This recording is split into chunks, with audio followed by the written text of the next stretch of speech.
Hello guys, today I want to show you how you rectify the power fault and zone 3 fault. This is a Haes 2 zone panel and this is a 2 wire system. So when I found the investigation, then I found the battery problem. So I put two battery 3.2 amps battery I change. So they require two battery Haes, this is Haes panel, 2 wire zone. Okay. So now when I put the battery back, system reset, then system still showing power fault.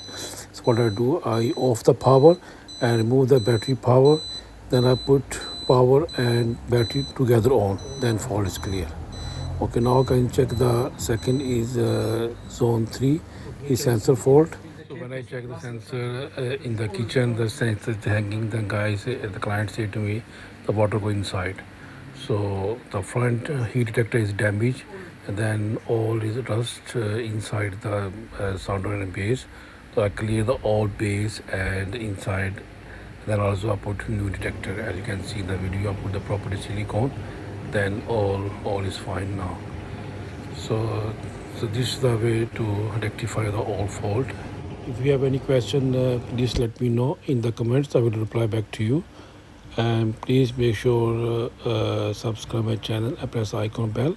So when I upload new video, then you will see the notification. Okay. Thank you very much. Bye.